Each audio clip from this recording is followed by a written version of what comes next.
State of Colorado, a natural disaster of massive proportions there. The death toll stands at 3 going into the night after widespread flooding. It has knocked out power, closed roads, forcing hundreds of people to move to higher ground. The worst of it has been centered around Boulder. NBC's Miguel Almaguer is there for us tonight. Miguel, good evening. Brian, good evening. We have had steady, if not pounding rain all day long in Boulder. That is not a river behind me, it's a road. The National Guard has been called in after lives were lost. This entire region in a state of emergency. Flash flooding is imminent. A day of chaos and confusion as torrential rain pounds Boulder, washing away homes, cars, and causing at least 3 deaths. They may not let you go back up that far. With thousands forced to evacuate, many were trapped by washed-out roads. It started overnight with little warning. Gary Chambers and his wife were about to abandon their home when they heard a thunderous noise. Loud crashing sound. It was just the boulders coming down the hill, the deck getting tore off the house. I don't know what all it was, but it sounded very destructive. Dive teams were called in to perform rescues. Do you need another hand? But it was neighbors depending on neighbors to reach dry ground.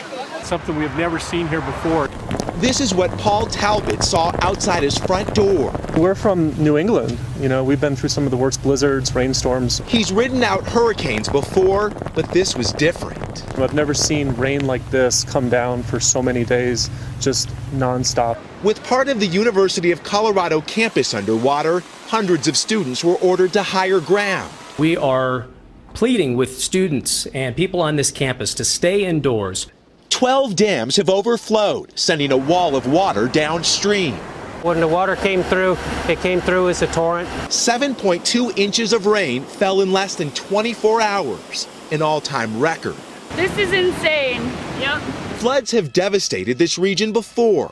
In 1976, the Big Thompson flood killed 145 and cost $40 million in damages. From behind his camera, Paul Sterling watched the water rise, then pour into his home.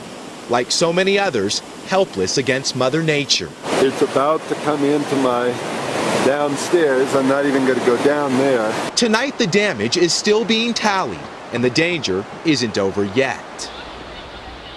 The forecast isn't helping. We'll have steady rain through tomorrow, then on and off rain through the weekend. And adding insult to injury, this area burned in a fire just a few years ago. That's made this region ripe for mudslides, something we've already begun to see. Brian. Miguel Almaguer, Boulder, Colorado for us tonight. Miguel.